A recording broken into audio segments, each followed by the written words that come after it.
Sacrifice fly that scored McLean. That's how they got their win. Yeah, I just wonder what they're doing with Elly. Oh, I don't know. That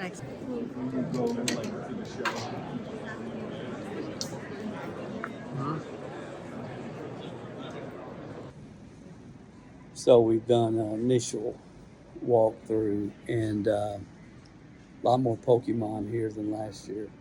A lot more dealers, but it's like all the new dealers are Pokemon. About the same as last year. A lot of good stuff, but people come to this show primarily for the autographs. A lot of local Cincinnati Reds fans that don't collect cards, but they collect autographs will be here. So that's the first initial thoughts on the Cincinnati show so far. And we'll see if we end up picking up any cards. There's nothing that's grabbed our attention as of yet. But waiting for the autographs. Eric Davis will be first.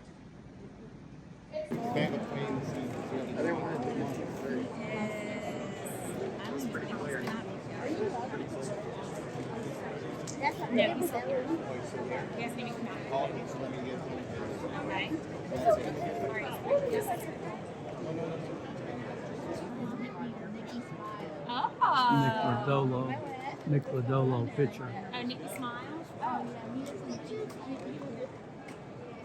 All TJ tickets, you should be live.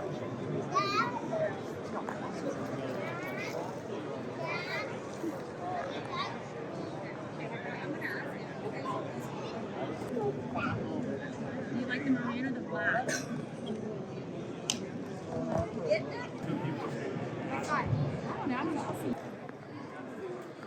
Yeah, he's been taking photos for 20 minutes, and the Elly De La Cruz line is all the way to the street for just photographs. They haven't even started the autographs yet. Still rolling? All the dealers are packing up. This is all autograph seekers.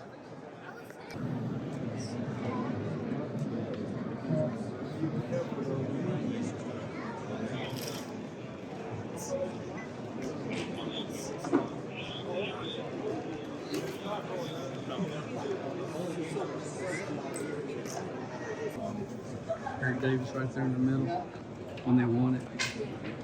See all of them.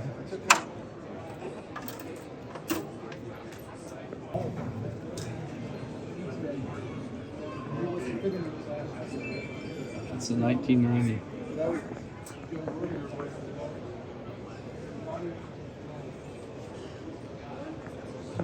It's crazy if you compare the crowd here today compared to when Elly was here. And we're talking Bo Jackson.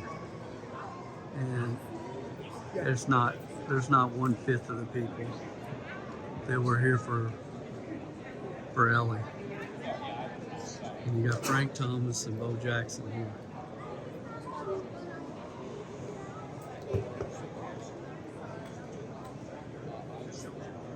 You ready?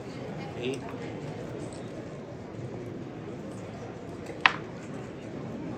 Yeah.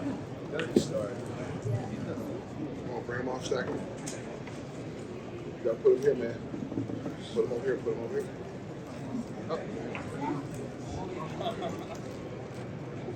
Oh. All tickets for Frank, all tickets for Robin Yount. So you can see this, it's just nobody here compared to yesterday. Nobody. You got Bo Jackson, Frank Thomas, and Robin Yount. So 70 and below for Bo, 7-0. this is a Reds autograph show. Okay, guys, I want to do a wrap up of the Northern Kentucky Cincinnati show that we attended last weekend right after we went to Nashville. We got in the car and headed to Cincinnati. Some of you probably saw the Nashville show review. We're going to review this show, and I'm not going to pull any punches. We attended this, and we attended for the autographs and cards. We did not set up this show, and really I cannot, based upon what I've seen the last couple years, I can't imagine ever setting up at this particular show. But I'm just going to give you the straight scoop on it. It was, awesome to be able to take some really unique Elly De La Cruz cards there. And we really went for the Elly autographs. Um, and these are some of the cards we got autographed, and I'll talk more, share more with you in a minute on those. But this show, we went last year, and some of you may have seen the video that we did on 10x your money breaking and flipping sets from Junk Wax. And those of you that are part of our Guaranteed Sports Car Profits program, the beta program that we have, you've seen us break every single one of those sets, and the return on that has just been astronomical because we bought them right. I think we bought, I can't remember, but it seems like we bought 6 sets for maybe $55 or something. And that dealer was there again this year, but he didn't have sets this year. And the main reason we went last year was to get this card autographed. This was from 1987 Fleer, and we had a few of these autographed. One is in my personal collection. The others we sold all last year and did really well with them. And so many people said, I forgot that card existed, or how cool is that? People just loved this dual auto with Eric and Bo Jackson. So one of the things that we wanted to do is I bought several of these. This card has gone up a lot, just the raw version. But I bought several of these to have autographed again this year, plus several other Elly De La Cruz cards. This is a great show for Reds fans who want autographs. It's really an autograph show. And the cards are almost an afterthought. I would say, honestly, there was more Pokemon card collectors there, and I'm talking cards, than baseball card collectors or sports card collectors. And maybe that probably is an exaggeration, but most of the people that walk in that show, I don't know where they heard about it, on the radio, TV, wherever, and they're coming to get autographs of current Reds players, Nick Lodolo, TJ Friel, several different Reds players, Matt McLean, and so on and so forth. But without question, as you guys have already seen in the video, the big draw was Elly, without question. So it's a great show for fans. Day one, it was like a meat packing facility inside there. It was freezing. It was almost unbearable.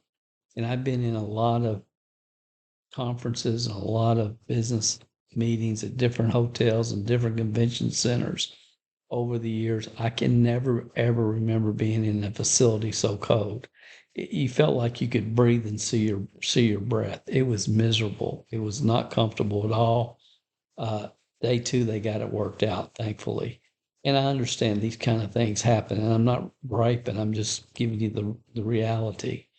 This kind of was upsetting. They changed the time on the Eric Davis signing. So some of you know we left Nashville in Saturday morning, drove straight there. Eric Davis was on the schedule at 6:30 for autographs. We got there, got checked in. We had plenty of time. We knew we had to be there by 6:30. By 6 o'clock, we were at the venue. And, 6:30 came, 6:45. And I walked up to the table and I said, when's Eric going to be doing his autographs? And, oh, he was here earlier today.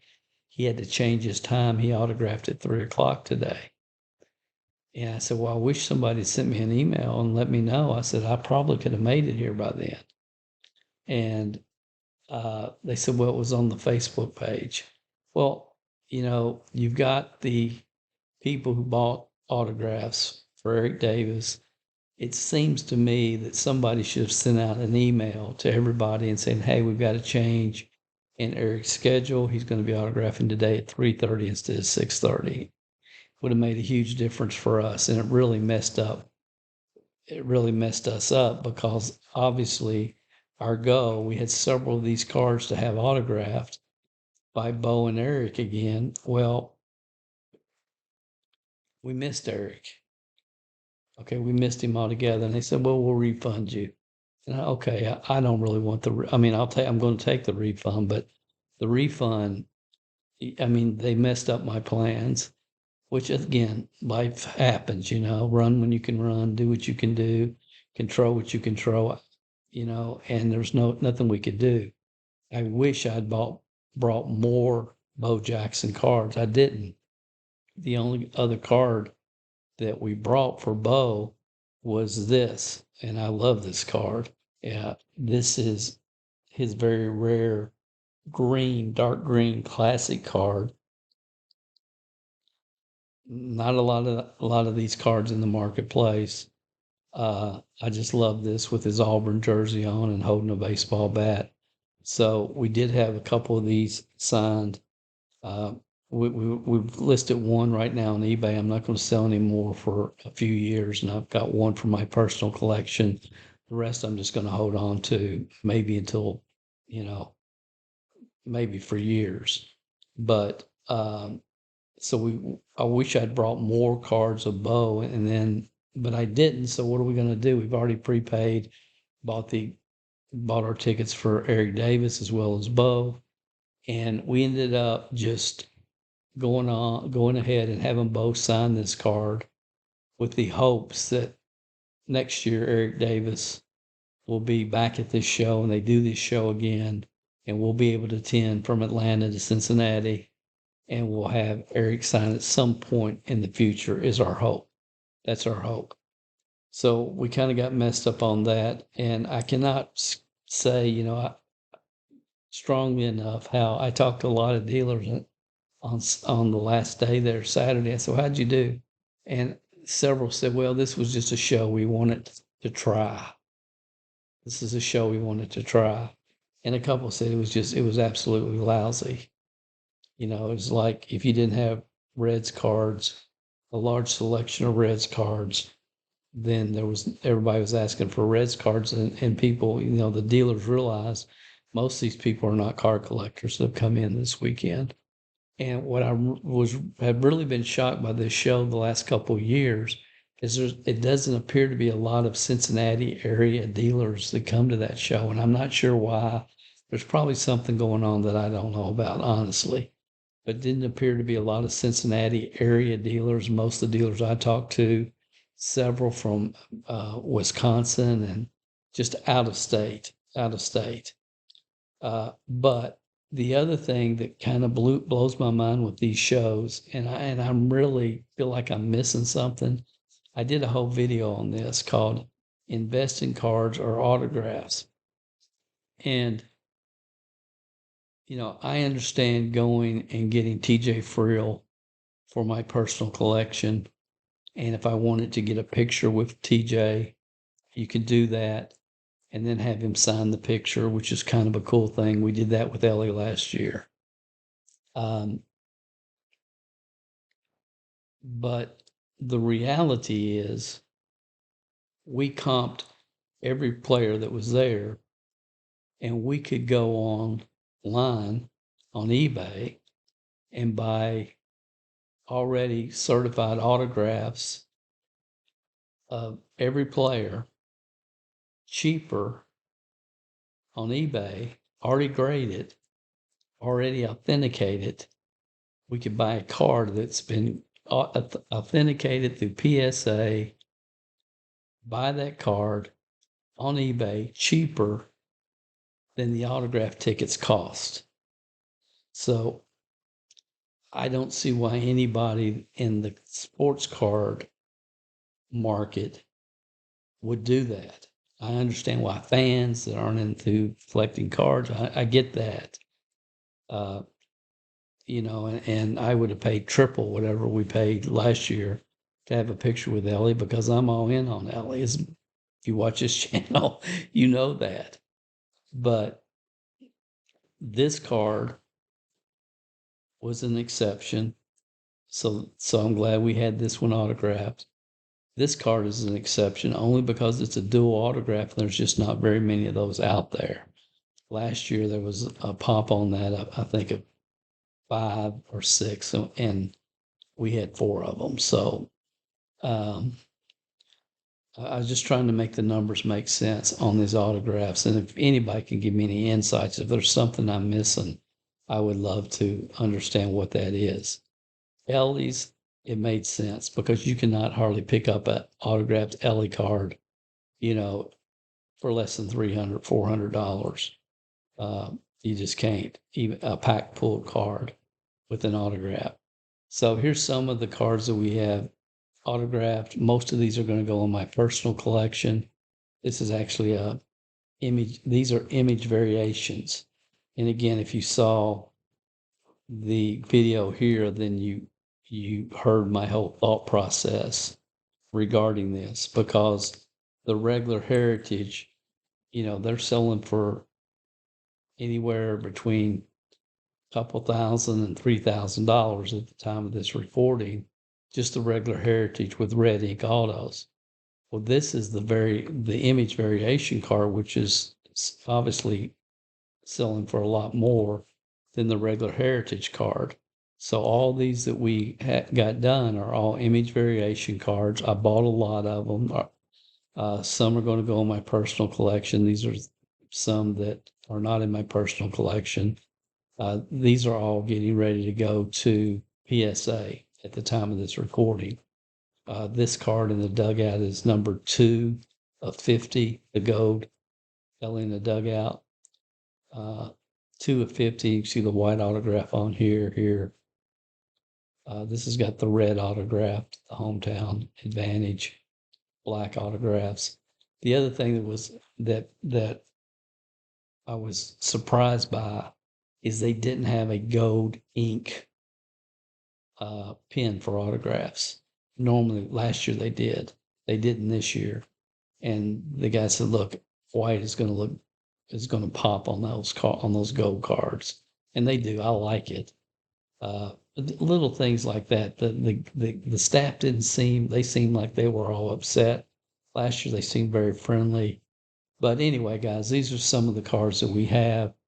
I'm going to add most of these to my personal collection. Again, these are getting ready to go to PSA. If you happen to see these cards and you have an interest, you can contact me at cmgsportscardinvestments@gmail.com, because we will be selling some of them, but our plan was not to do it until we send most of them to PSA. My favorite Elly card, I know it's a big league card. People say it's big league, Dale. I don't care. It's just cool. And the first time I saw this card, everybody was talking about it. I mean, he looks like he's getting ready to take over a village here. I love this card.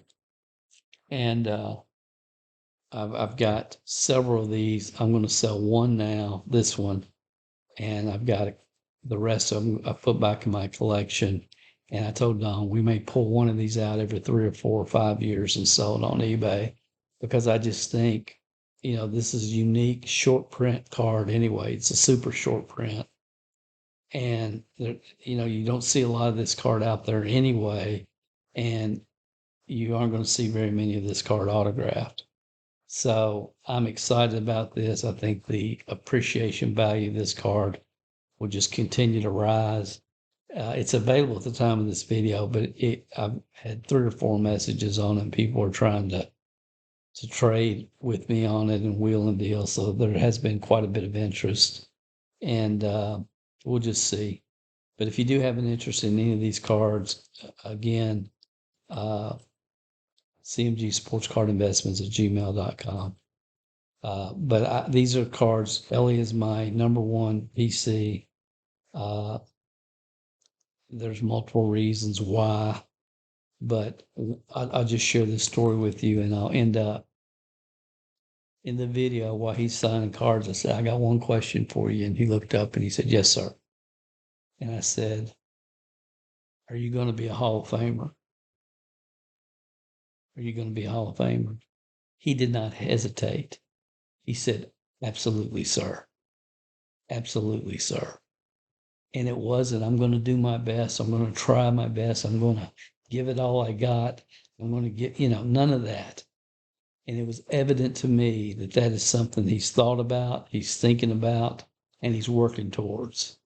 And I did another video you guys can see on this channel last year when I talked about I'm all in on Elly. And what I know when I'm looking at players and I'm watching how they play and I'm watching how they approach the game, there's a lot of people in every sport that have a lot of natural God-given ability, speed, strength, ability to jump on the basketball court, whatever. God-given ability that they've developed and they've worked hard, no doubt about it. Okay, but there's a lot of people that don't have that need to compete and win. And I call that X factor. And the reason I'm all in on Elly De La Cruz is not because of his natural talent, 5-tool player, but I've watched him, I've studied him.